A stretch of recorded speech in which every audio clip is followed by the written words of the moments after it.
تن میں جو لگاتے ہی نہیں نعرہ حیدر،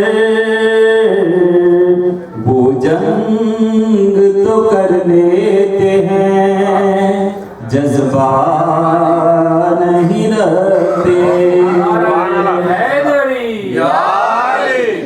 جن قافلوں کی سمت نجف تک نہیں ہوتی،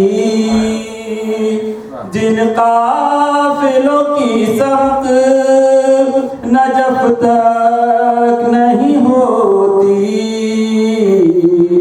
منزل نہیں رکھتے کوئی رستہ نہیں رکھتے، زندہ ہے مگر رکھتے نہیں آل سے الفت، زندہ ہے مگر رکھتے نہیں آل سے الفت، مرتے ہیں مزہ موت کا میٹھا نہیں رکھتے۔ محمد و آل محمد بلندتر صلوات۔ اللہم صلی علی محمد و آل محمد۔ بوذر کے لیے احمد مرسل نے کہا ہے، یہ ارض و سماء سا سچا نہیں رکھتے، اکھڑا در خیبر تو فقط چھونے سے ان کے، یہ ہاتھ کو اپنے کبھی ہلکا نہیں رکھتے، جو مشکلوں سے دور ہی رہتے ہیں ہمیشہ، جز ناد علی کوئی وظیفہ نہیں رکھتے، زینب نے کہا فاطمہ صغریٰ سے وطن میں جز داغ 72 کوئی تحفہ نہیں رکھتے، قاسم علی اکبر عباس بھی بچھڑے، حد ہے علی اصغر اور سکینہ نہیں رکھتے،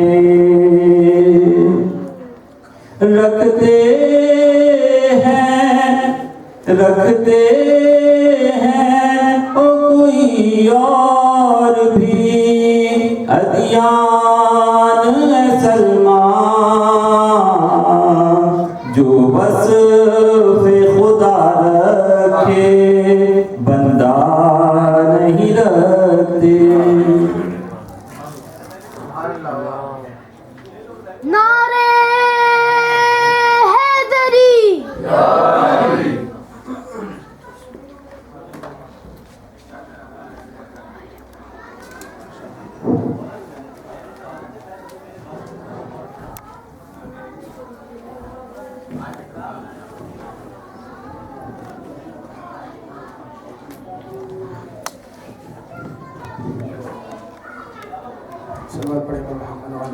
اللہم صلی علی محمد و آل محمد۔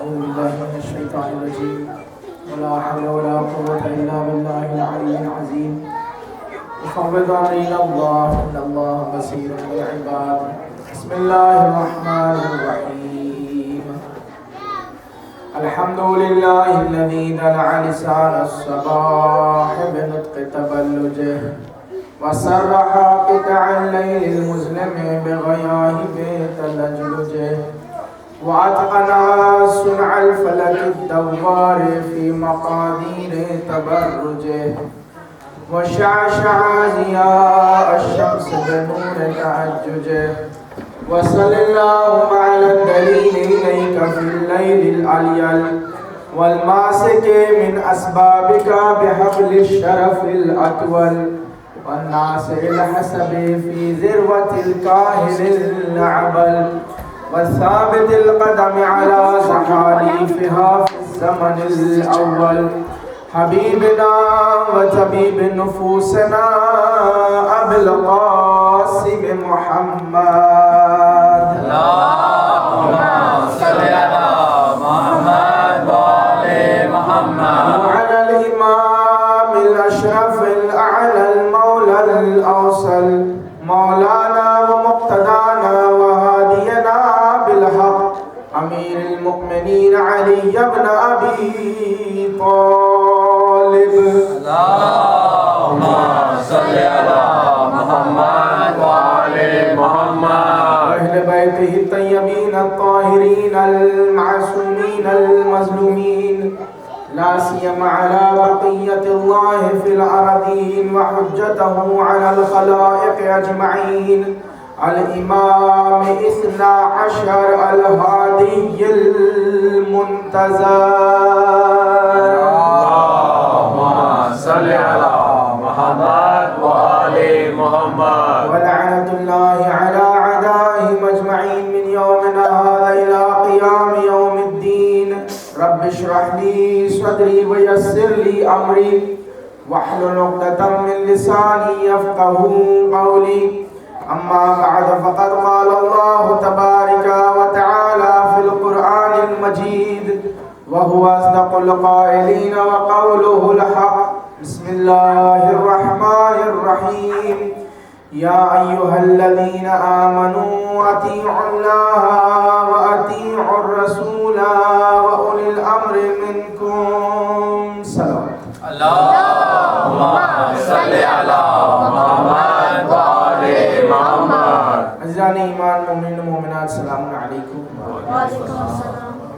اپنی گفتگو کا آخری حصہ اس سے پہلے کہ آج ہم ڈسکس کریں ہر روز کی طرح ایک فقہی مسئلہ چونکہ ماہ رمضان چل رہا ہے تو روزے کے حوالے سے ہی مسائل جیسے ذکر ہو رہا تھا کہ کل آپ کے سامنے یہ مینشن کیا کہ حالت روزہ میں آپ کی عام زندگی یہ سارے کام آپ کر سکتے ہیں حتیٰ کہ جس سوال ہو رہا تھا کہ داڑھی بنانا بال کاٹنا یہ ساری زندگی کی عام چیزیں ہیں آپ کی بلکہ ایک اہم مسئلہ آج جس کی وجہ سے ہم اکثر ہو جاتا ہے چاہے ڈی ہائیڈریشن کی وجہ سے ہو یا چکر آنے کی وجہ سے ہو اگر وامٹنگ خود ہو جائے اس سے روزہ باطل نہیں ہوتا آپ کا روزہ برقرار رہتا ہے اگر آپ کی طبیعت ٹھیک ہے وامٹنگ برائے صرف آ گئی آپ کو کچھ رات میں ایسا زیادہ کھا لیا تھا کہ بالکل جگہ نہیں تھی اور وہ اس نے اپنا راستہ بنا لیا ہے تو آپ روزہ کنٹینیو کرنے کی حالت میں تو کر سکتے ہیں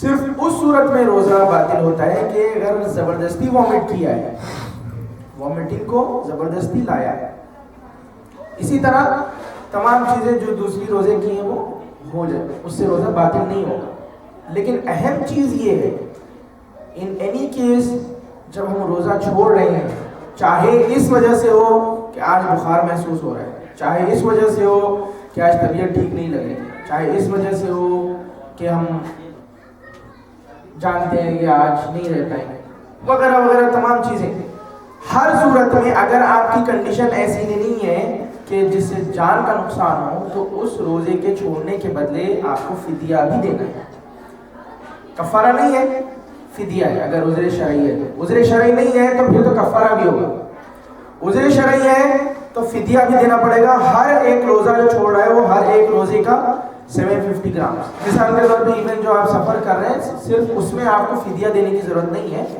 آپ قضا ادا کریں گے یا اگر ایسا آپ سفر کر رہے ہیں کہ ظہر کے بعد اس مقام سے نکلیں جو بھی آپ کا وطن کا مقام ہو اور آپ جہاں جا رہے ہیں وہاں 10 دن سے زیادہ کے لیے جا رہے ہیں اور وہاں آپ ظہر سے پہلے پہنچیں گے تو یہاں سے نکلتے ہوئے آپ کا یہ بھی روزہ پورا ہوگا اور وہاں جو پہنچیں گے آپ نیت کر لیں وہاں بھی آپ کا روزہ پورا ہوگا تو روزہ آپ کا کوئی قضا ہوا ہی نہیں، ڈیو ہوا ہی نہیں. لیکن اگر آپ ظہر کے بعد پہنچے تو اس صورت میں آپ کا روزہ اس دن نہیں ہو پائے گا، آپ کو اس روزے کی قضا ادا کرنی ہے. لیکن فدیہ نہیں دینا ہے. فدیہ کن صورتوں میں دینا ہے؟ فدیہ اس صورت میں دینا ہے کہ اگر آپ کمزوری محسوس کر رہے ہیں لیکن رکھ سکتے ہیں. کمزوری محسوس کرنا اور جان کا خطرہ فرق ہے. یا مثال کے طور پہ اگر کوئی حاملہ ہے، کوئی پریگننٹ ہے اور ان کو یہ کمزوری محسوس ہوگی کہ اگر روزہ رکھنے کی وجہ سے مجھے نقصان ہو سکتا ہے یا بچے کو، تو قضا بھی ادا کرنا ہے، فدیہ بھی دینا ہے. یا دودھ پلانے والی مائیں ان کے لیے بھی قضا بھی رکھنا ہے، بعد میں فدیہ بھی دینا ہے ہر روزے کا.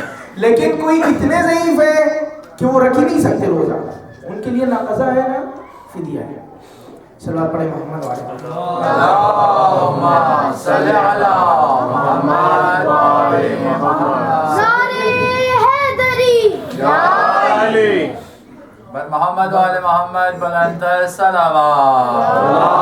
اللہم صلی علی محمد وآل محمد. اور اپنی گفتگو کو آگے بڑھاتے ہوئے کہ ہماری گفتگو یہاں تک پہنچی تھی کہ قرآن مجید میں پروردگار نے کہا اے ایمان لانے والوں اطاعت کرو اللہ کی، اس کے رسول کی اور اولی الامر کی. اور ہم اپنے ٹاپک لے کے چلے تھے کہ ایز اے اولی الامر امیر المومنین کی زندگی کے ڈیلنگ سے ہم کیا لیسنز لیتے ہیں اور اسے آج امپلیمنٹ کرتے ہیں اپنے آپ کو اپنے زمانے کے امام کے لیے پریپیئر کرنا. تو اس میں ہم نے پہلے دن امام کی زندگی کا وہ حصہ جو امام کی پیدا ہونے سے رسول خدا کی شہادت تک کا، اور کل ہم نے دوسری زندگی کا حصہ جس میں امام کی ڈیلنگز وہ رسول خدا کی شہادت سے لے کے تینوں خلفاء کا دور، اور آج آخری حصہ امام کی زندگی کا تیسرا حصہ امام کی ظاہری خلافت سے لے کے امام کی شہادت تک کا دور. اللہ نے ایمان ایک طرح سے جو کل کا ڈسکشن تھا، جو کل کا دور سے مراد میں یہ کہہ رہا ہوں جو دوسرا دور تھا امام علی کی زندگی کا کافی سخت تھا، لیکن وہ امیر المومنین کے صبر کے لیے سخت تھا. چاہنے والوں کے لیے اس سے زیادہ سخت دور جو تھا وہ اس کے بعد والا دور تھا، کیونکہ سب سے پہلا لیسن یہی ہے. مسئلہ یہ ہوا کہ وہ سارے چاہنے والے، وہ سارے شیعہ جو اس دور میں جہاں امیر المومنین صبر کر رہے تھے اور وہ بھی خاموش تھے، وہ انتظار کر رہے تھے ہماری باری آئے گی تو گن گن کے حساب لیں گے، بس ہماری باری آنے کی دیر ہے. اور جیسے ہی امیر المومنین کی خلافت کا سلسلہ شروع ہوا تو اب چاہے وہ دور دور تک کوئی تعلق ہو یا نہ ہو، اگر کلیم تھا علی کی محبت کا تو وہ سارے جذبے جاگ کے اٹھے.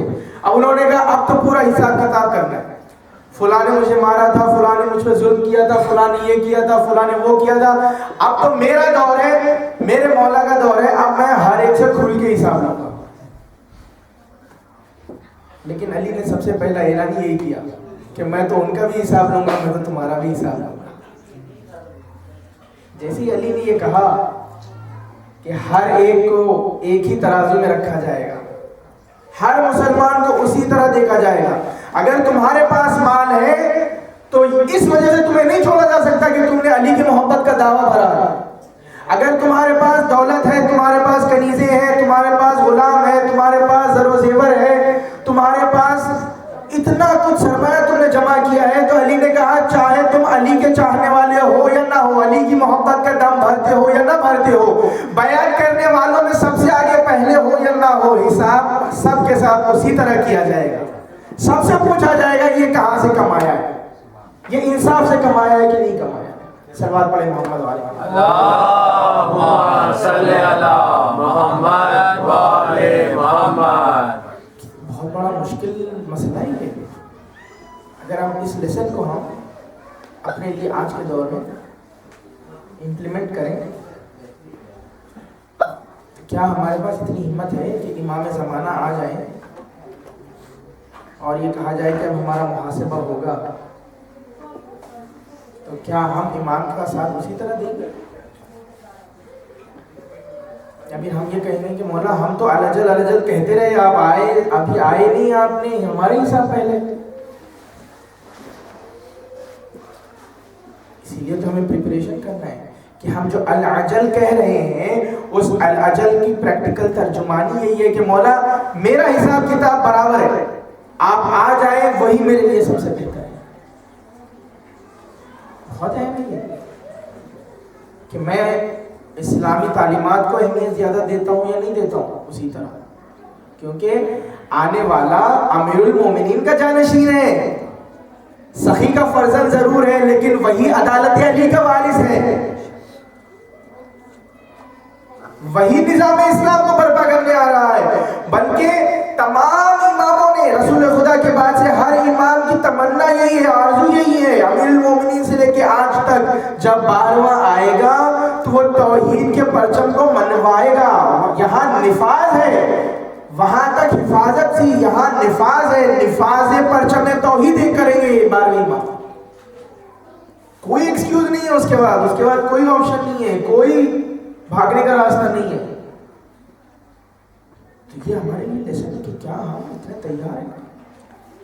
ان مجلسوں کے ذریعے یہی دعا کرتے ہیں کہ پروردگار ہمیں اتنی طاقت عطا فرما اور ایبلٹی دے کہ ہم اپنے آپ کو امام کے لیے اس طرح تیار کرتے رہیں. صلوات پڑھیں محمد والے اللہم صلی علی محمد وعلی محمد. دوسرے کل ہم نے گفتگو کو یہاں تک روکا تھا کہ تیسری خلافت کا اختتام ہوا تو وہاں کوئی نہیں تھا لیکن امیر المومنین نے مدد کی تھی، اور امیر المومنین نے اہمیت بھی بتا دی کہ تمہاری خلافت کی قیمت میرے نزدیک یہ میری ٹوٹی ہوئی جوتی سے بھی کم ہے. ہجوم آ گیا لوگوں کا، اسی طرح کا ہجوم غدیر میں بھی ایک ہجوم تھا، غدیر کے بعد سے وہ ہجوم اب آیا. غدیر سے لے کے اب تک یہ سارا ہجوم بھول چکا تھا. کیا ان کے زبانوں پہ تالے لگے ہوئے تھے؟ کیا یہ لوگ نہیں جانتے تھے حق علی کو؟ کیا یہ علی کی پریزنس سے ناواقف تھے؟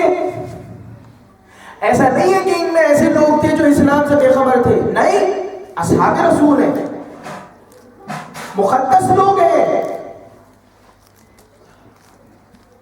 بڑے بڑے قاریان قرآن ہیں، حافظین ہیں، حدیثوں کے راوی ہیں.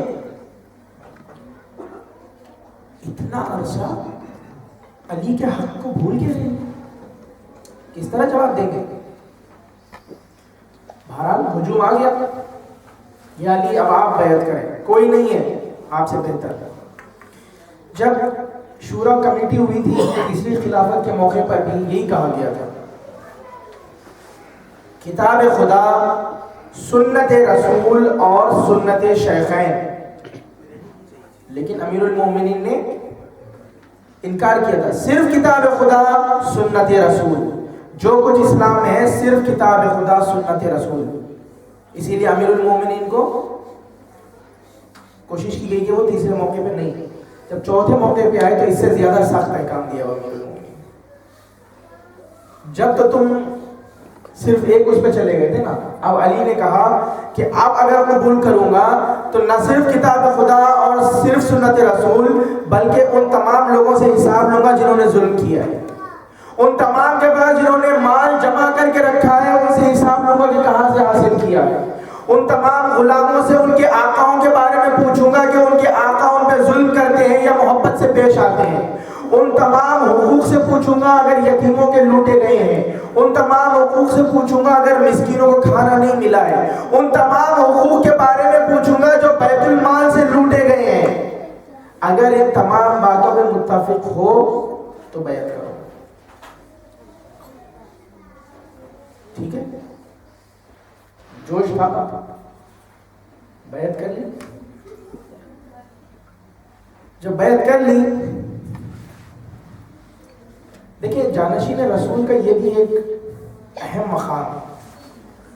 علی نے بتایا نا کہ میں جانشین رسول ہوں، نفاذ اسلام کو اسی طرح برپا کر سکتا ہوں جس طرح رسول نے رکھا تھا، بے عینی ہی تعلیمات رسول کا اسی طرح تحفظ کر سکتا ہوں جس طرح رسول نے رکھا تھا. کیونکہ ایک چھوٹی سی مثال یہی ہے کہ رسول خدا کے بعد جب منبر پہ لوگ جاتے تھے تو وہ پہلا موقع آیا تو ایک زینہ چھوڑ کے دوسرے پہ، تو یہ احتراماً وہ رسول کا مقام تھا. دوسرا موقع آیا تو انہوں نے کہا اچھا وہ رسول کا تھا، وہ پہلا مقام تھا تو ہم دوسرا مقام. تیسرا موقع آیا تو اور نیچے آ گیا.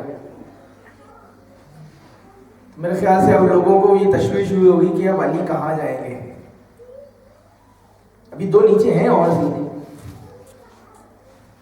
لیکن علی بتانا یہ چاہتے تھے کہ تمہیں جانشین رسول چاہیے، تمہیں سیڑھی نہیں چاہیے، تمہیں جانشین رسول چاہیے. جانشین کسے کہتے ہیں؟ اس جگہ پہ بیٹھے جہاں رسول بیٹھا کرتے تھے، اسی طرح اسلام کو چلائے جس طرح رسول تعلیمات اسلام کو بتا کے گئے تھے.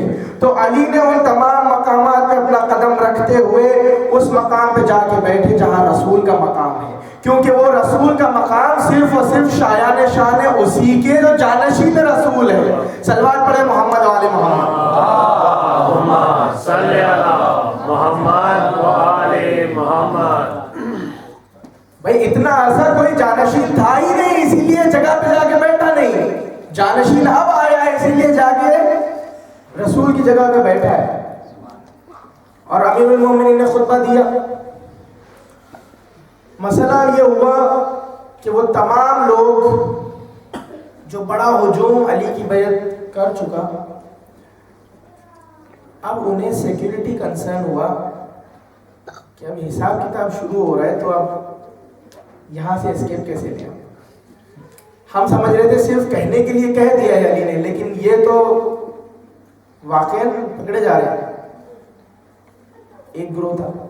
دوسرا گروہ یہ تھا کہ ہم تو مخصوص لوگوں میں سے، ہمارا حساب کتاب تو دور کی بات، چلے تھوڑا قریب رہتے ہیں، ہو سکتا ہے کہ خلافت کا موقع نہیں آیا تو کسی مقام کا گورنری کا موقع آ جائے. واقعات آپ کے سامنے موجود ہیں. لیکن جب علی نے اپنا یہ رویہ بتایا کہ پرسنل ملاقات ہو رہی ہے تو پرسنل چراغ جلا رہے ہیں، جب بیت المال کا کام کر رہے ہیں، حکومت کے معاملات لکھ رہے ہیں پڑھ رہے ہیں، حکومت کا بیت المال کا چراغ جلا رہے ہیں. کھانا پیش کیا ان کو تو کھجور دی، سوکھی روٹی دی. انہوں نے سمجھا کہ اب یہ تو امیر المومنین ہے، انہوں نے کہا کہ ہم علی کے ساتھ کھا لیں گے. تو عمار نے جواب کیا دیا؟ آج علی نہیں کھائیں گے. نہیں کھائیں گے پھر کیا کریں گے؟ کہا آج علی اپنے پیٹ پہ پتھر رکھیں گے، ایک وقت کا کھانا چھوڑ دیں گے، پتھر رکھ کے ان غریبوں بھوکوں کو یاد کریں گے اگر کوئی علی کی حکومت میں باقی رہ گیا. کیونکہ یہ آئے تھے کس لیے؟ اس لیے آئے تھے نا کہ کچھ ہمارا خیال کریں، ہمیں بھی کہیں نہیں تو کوفہ صحیح، کوفہ نہیں تو شام صحیح، شام نہیں تو مصر صحیح، کچھ تو مل جائے مدینہ صحیح. لیکن جب انہوں نے یہ دیکھا تو انہوں نے یہ کہا کہ علی تو خود اپنے پیٹ پہ رحم نہیں کرتے، ہم پہ کیا رحم کرتے ہیں. سمجھ گئے کہ کچھ نہیں ملتا. یہ ایک گروہ تھا. تو ان سب نے مل کے اب مسئلہ کیا کھڑا کیا کہ ہمیں انتقام لینا ہے خون عثمان کا. خلیفہ سوم کو قتل کیا گیا، ان کے خون کا انتقام لینا ہے، اور یہ انتقام لازم ہے کہ امیر المومنین نے. عزیزان ایمان، یہ بہت اہم لیسن ہے. دیکھیں ہم یہاں ہسٹری دہرا نہیں رہے ہیں، کیونکہ الحمدللہ یہاں بیٹھے ہوئے تمام اہل فکر حضرات ہیں، ان واقعات سے بخوبی واقف ہیں کہ کیا گزرا تھا. ہر کوئی جانتا ہے خون عثمان کا لہو بھرا کرتا اٹھانا صرف بہانہ تھا. کسی کو نہیں پڑی تھی عثمان کے خون سے، کسی کو خون عثمان کا بدلہ لینا نہیں تھا. اگر خون عثمان کا بدلہ لینا ہوتا تو عثمان جب اکیلے تھے اس وقت عثمان کی مدد کے لیے جاتے جس طرح علی پانی پہنچانے کے لیے گئے تھے.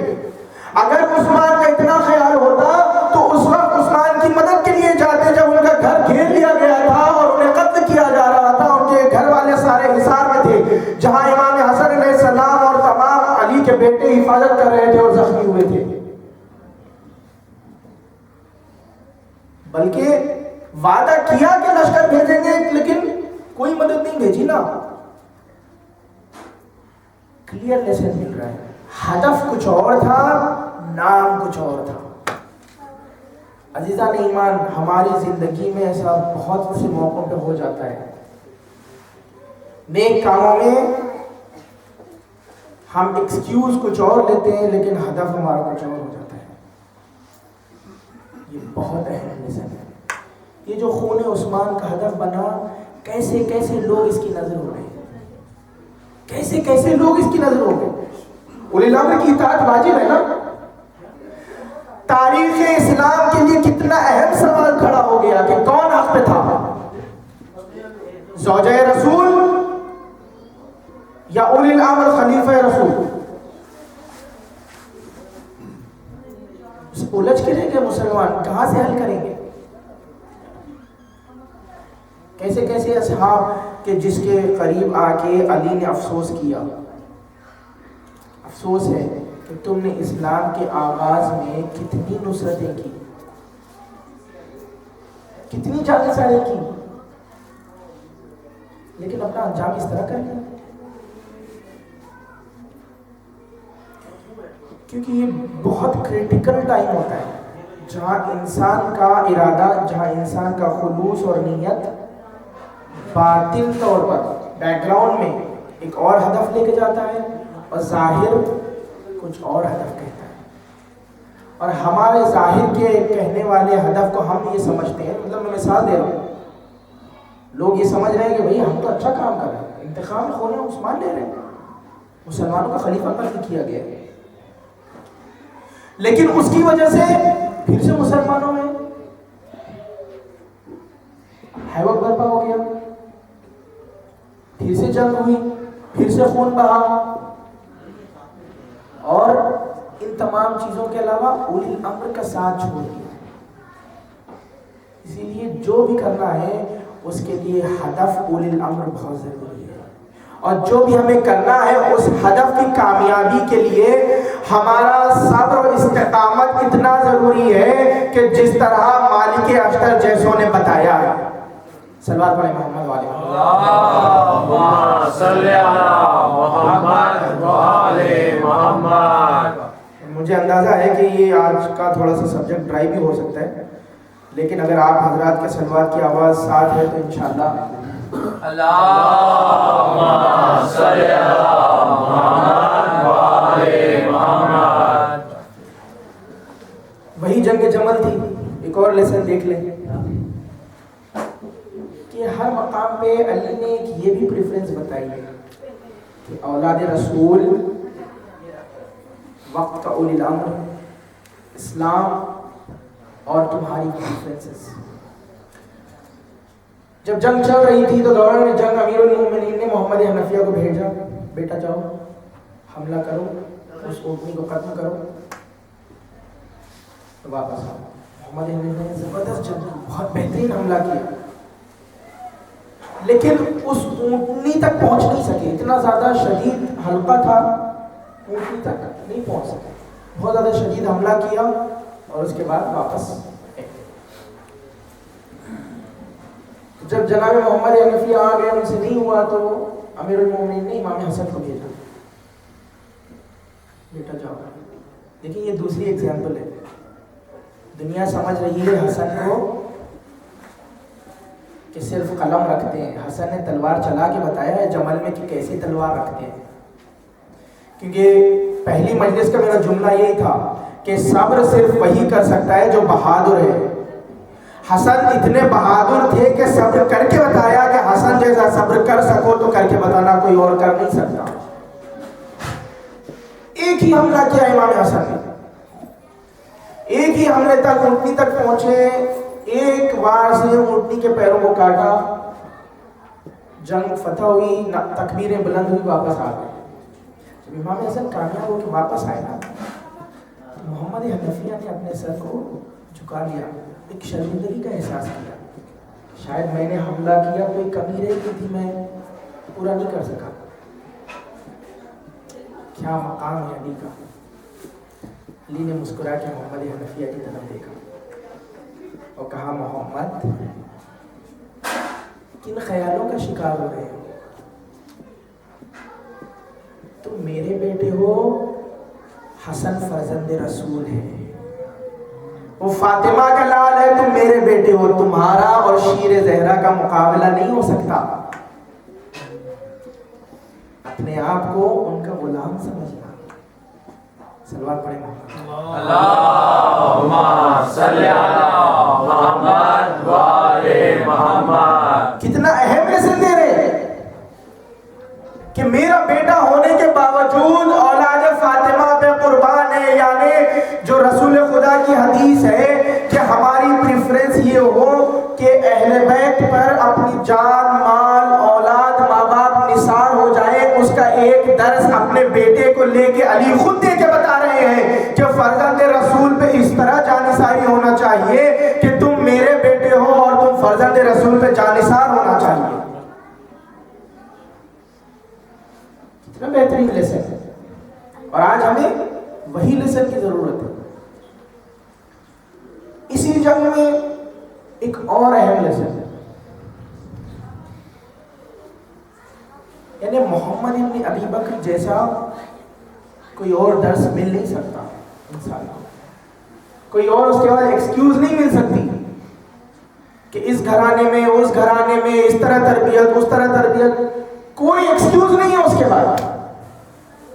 ایک ہی گھر ہے، اسی گھر سے ایک بھائی ہے جو اولی الامر کا ساتھ دے رہا ہے، اور وہ یہ بھی کوشش کر رہا ہے کہ جا کے اپنی بہن کو سمجھائے کہ وہ باز آ جائے. حالانکہ مقام زیادہ بڑا کس کو ملا؟ اس زوجہ رسول ہونا کتنا بڑا ایک طرف کا مقام، اور دوسرے صرف علی کے سپاہیوں میں ایک کمانڈر ہونا، کتنا بڑا فرق ہے. لیکن اسی طرح ایمان میں کتنا فرق دیکھ لیں، انڈرسٹینڈنگ میں کتنا فرق دیکھ لیں. محمد ابن ابی بکر نے جنگ جمل کے آغاز ہونے تک بہت کوشش کی کہ سمجھائے. اور کل سوال ہو رہا تھا کہ جس طرح علی نے پیشنس کے ساتھ کام لیا ہے، تلوار نہیں چلائی ہے، تو یہ کیسے ہم جسٹیفائی کریں گے کہ جو بعد میں جنگیں ہوئی ہیں دور خلافت امیر المومنین، تو یہ ساری جنگیں دفاعی جنگ تھی. کتنی مرتبہ علی نے سمجھایا، اتنی مرتبہ علی نے پیغام بھیجا، اتنی مرتبہ علی نے سمجھایا کہ لوگ تھک گئے، لوگ بیزار ہو گئے کہ ہم آپ کی بات نہیں سننے والے ہیں، آپ کیوں بار بار نصیحت کیے جا رہے ہیں. اتنی نصیحت کی کہ زبیر جیسے اصحاب رسول لشکر چھوڑ کے صحرا میں نکل جائیں. اتنی مہلت تھی، اتنا ٹالا، اتنا ٹالا،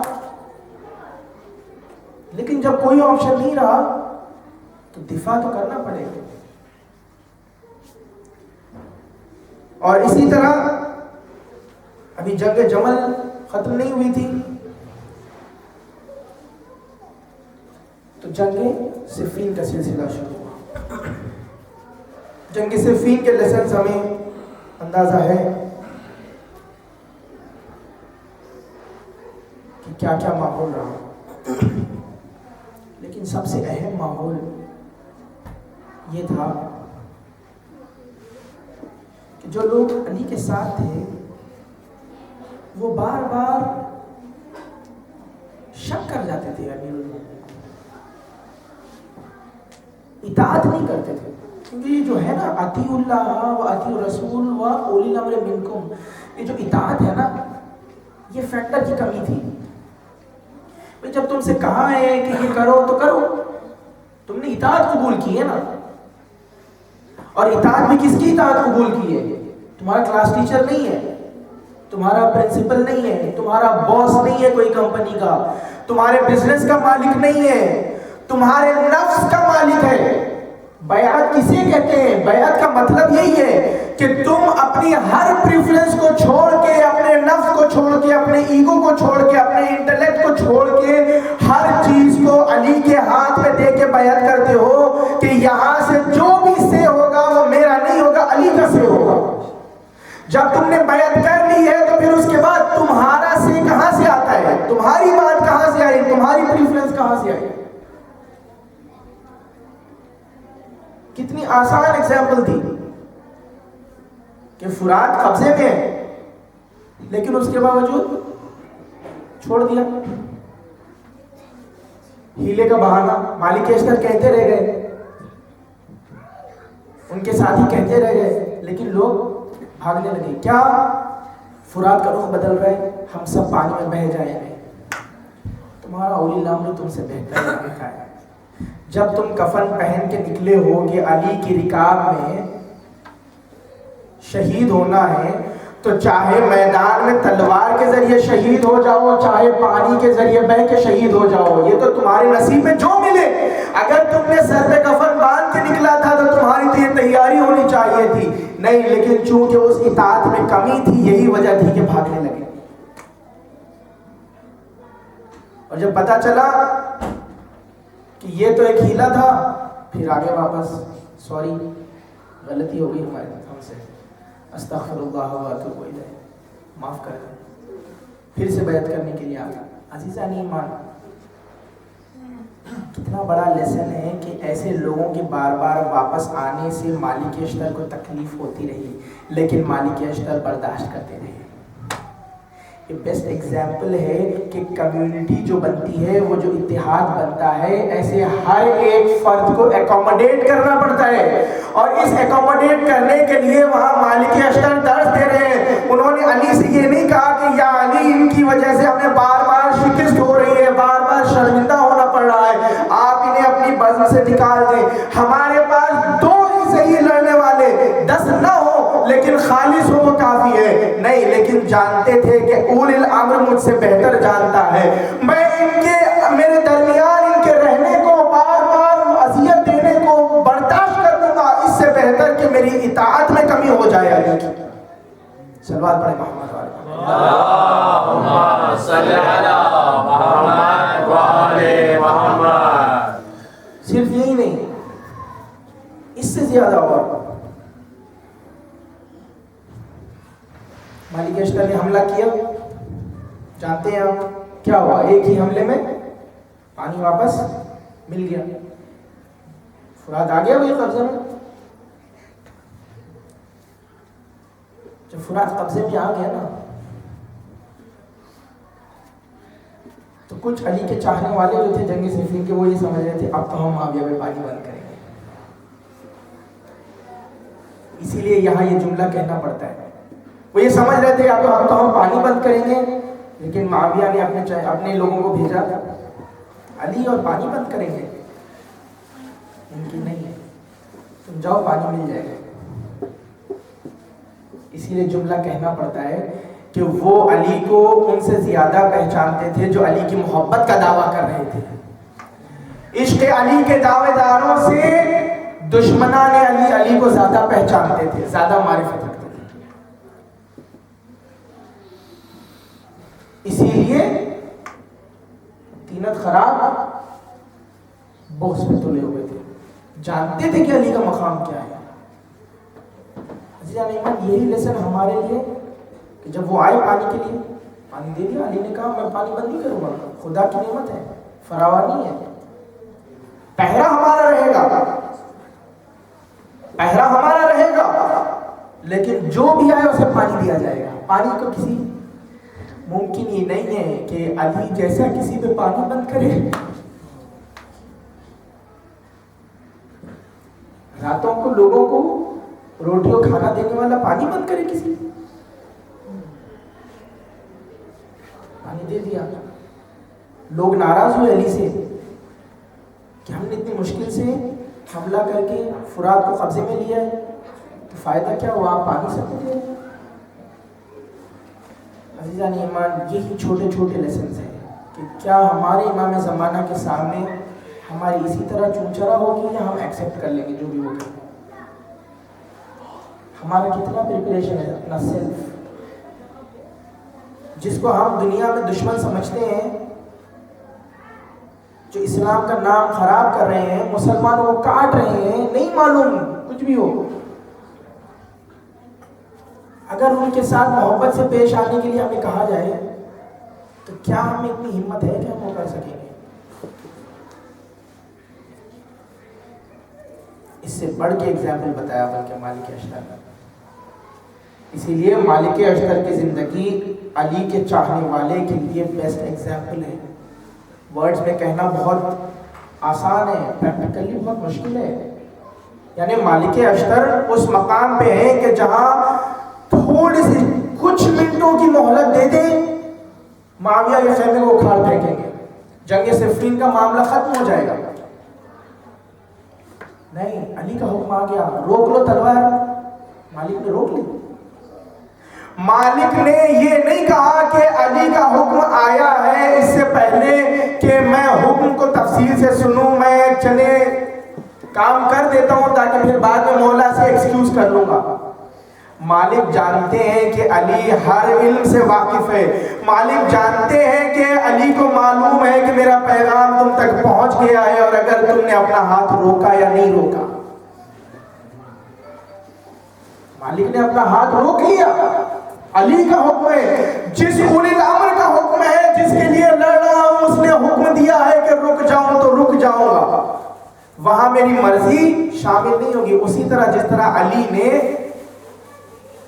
اس کے تھوکنے پر چھوڑ کے ہٹ گئے، کیا کہا؟ تلوار چلاؤں گا تو صرف اور صرف نیت کے ساتھ. اسی طرح مالک نے ایک ایگزامپل دیا کہ اگر میں بھی تلوار چلاؤں گا تو حکم علی کے ساتھ، چاہے دشمن بچ جائے یا ختم ہو جائے. صرف اور صرف اہمیت اس بات کی ہے کہ علی کا حکم پورا ہو. صلوات پڑھے محمد علیہ. اللہم صلی علی محمد و آل محمد. کیونکہ علی کا حکم اتنی مہارت تھی، جب جنگ ہو رہی تھی نا،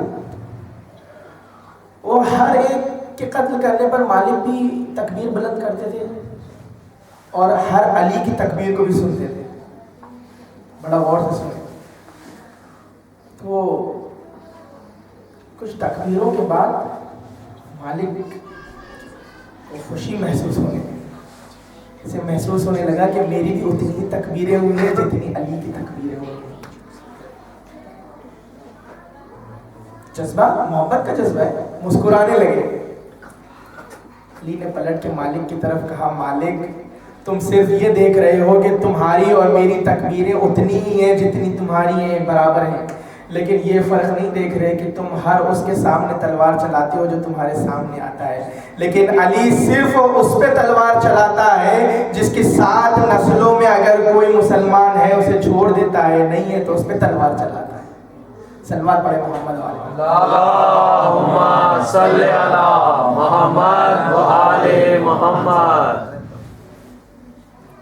یہاں تک کہ جنگ صفین کے معرکے کے بعد ایسے لوگوں کے ساتھ سامنا ہوا کہ جو اسلام سے دور دور تک تعلق نہیں ہے. اطاعت تو بہت دور کی بات ہے، بلکہ یوں کہا جائے کہ انسانیت سے دور دور تک تعلق نہیں ہے. بظاہر تو کہا جاتا ہے خوارج، خارجیوں کے ساتھ، لیکن کیا طریقہ کار تھا ان کا؟ عزیزان ایمان، یہ کوئی نئے لوگ نہیں تھے، یہ سارے اکثر ان میں سے علی کے لشکر کے لوگ تھے.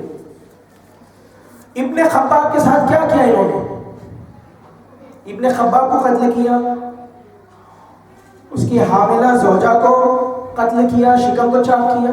انسانیت ہے. کیا یہ ابن خباب کو نہیں جانتے تھے؟ ابن خباب نے خود یہی تعارف کرایا کہ کیا تم بھول گئے کہ میں کھانا پکا کے تمہیں کھلاتا تھا صفین میں نے تمہاری کتنی خدمت کی ہے، اس کا یہ صلت ہو گئی. یہ کوئی نئے لوگ نہیں تھے، ابن خباب کو اچھی طرح سے جانتے تھے، پہچانتے تھے، محبت علی کا امتحان لے رہے تھے اس سے. لیکن اہم لیسن یہ ہے کہ ایسے لوگوں کے ساتھ جو اتنی زیادہ جماعت کھڑی تماشا دیکھ رہی تھی، انہیں اندازہ ہو رہا تھا کہ ان میں انسانیت کہاں ہے. افسوس کر رہے تھے لیکن پھر بھی ساتھ دے رہے تھے. یہ آج ہمارے اس دور کے لیے بیسٹ ایگزامپل ہے. چاہے داعش کہہ لیں، چاہے آئیسس کہہ لیں، نام اسلام کا لے رہے ہیں، اللہ اکبر کہہ رہے ہیں، لیکن توڑتے کسے ہیں؟ مسجدوں کو. قتل کسے کرتے ہیں؟ مسلمانوں کو، عورتوں بچوں کو، انسانوں کو جن کے پاس انسانیت نہیں ہے. لیکن اسی طرح جس طرح کچھ لوگ وہاں بھی ساتھ دے رہے تھے، کچھ لوگ یہاں بھی ساتھ دیتے ہیں. تو قصور ساتھ دینے والوں کا بھی اتنا ہی ہے. ہمارے قبیلے کا بڑا ہے، ہم اسی لیے ساتھ دے رہے ہیں. محمد ابن ابی بکر نے بہترین مثال دی ہے، قبیلہ توڑ کے آ جاؤ.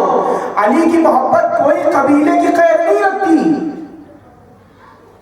اسلام کسی قبیلے کو نہیں جانتا. اِنَّ أَكْرَمَكُمْ عِندَ اللَّهِ أَتْقَاكُمْ. ہمارے دوستوں کا پریشر، ہمارے قبیلے والوں کا پریشر. اگر ہم ساتھ نہیں دیں گے خوارج کو تو ہمارا گھر بار لوٹ لیا جائے گا. اور اسی کے ایگزامپل آج کے اس دور میں ہمیں یہی لیسن لینا ہے کہ ہم میں کتنی ایبلٹی ہے. امام زمانہ کا ظہور ہو تو کیا ہم اتنا تیار ہیں کہ سب کچھ چھوڑیں صرف امام کا ساتھ دیں؟ اتنا مشکل کام. عزیزان ایمان، آخری لمحہ کہ ایسے لوگ جو اشعث کندی جیسے ہیں، جنہوں نے ابن ملجم کو سپورٹ کی، مدد کی، علی کو ضرب لگانے کی. ایسے ہی لوگ ہو سکتے ہیں. اسی کی بیٹی تھی جس نے زوجہ ہونے کے باوجود امام حسن کو زہر دیا. کتنے دفعہ اشعث کندی نے بیعت کی بار بار علی کی کہ میرے ذہن میں وسوسہ آ گیا، مجھ سے غلطی ہو گئی، میرا خیال خراب ہو گیا، میری نیت خراب ہو گئی، میں نے آپ کے بارے میں بدگمانی کر لی. کتنی بیعتوں کا کیا فائدہ؟ ایسے خطامہ جیسے لوگوں کا کیا فائدہ جنہوں نے وہم کی بنا پہ بغض علی کو مار دیا. عزیزان ایمان، یہ ہمارے لیے لیسنز ہیں آج اپنے آپ کو امام زمانہ کے لیے پریپیئر کرنا. کہ ابن ملجم کو ایسے لوگوں نے مدد کی، سپورٹ کی، تو اس نے ایسا عظیم گناہ کیا. ایسے امام کو شہید کیا، ایسے امام پہ تلوار چلائی جس کے پاس محبت کے علاوہ کچھ نہیں ہے. کس طرح گزرا علی کا تیسرا دور؟ رات کی تاریکی میں اٹھ کے آواز دیتے جاتے تھے کہ کوئی بھوکا ہے، پیاسا ہے، روٹی لے لے. علی پانی لے کے آیا ہے، پانی لے لے. علی کی حکومت میں کوئی بھوکا پیاسا سونا نہیں چاہیے.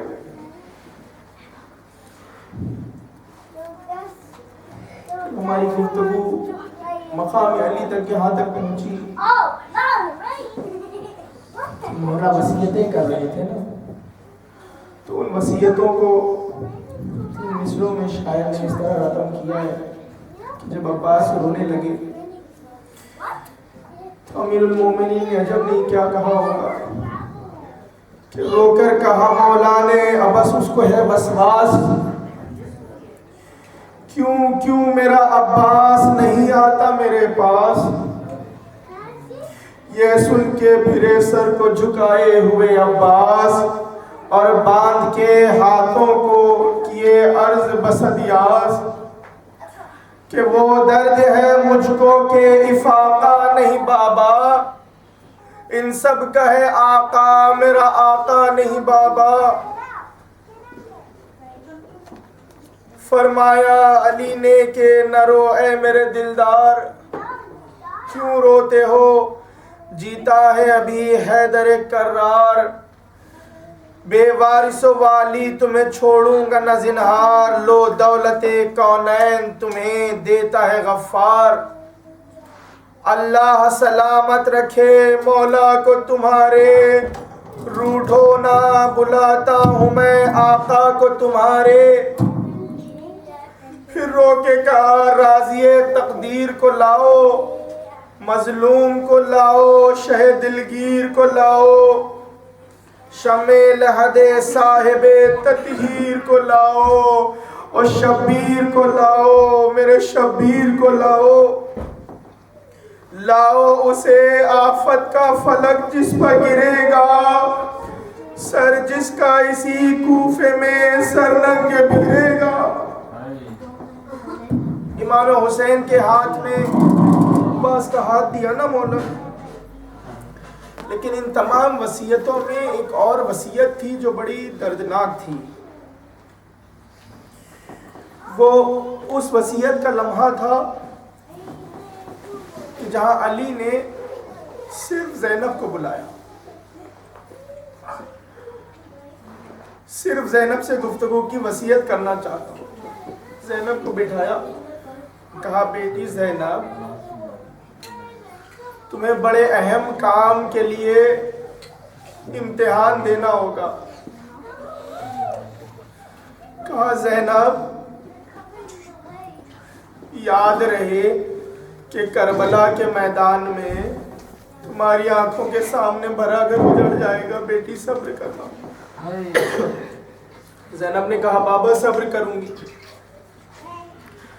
کہا بیٹی یہی نہیں ہے، تمہاری آنکھوں کے سامنے عون و محمد شہید ہو جائیں گے۔ زینب نے کہا بابا صبر کروں گی۔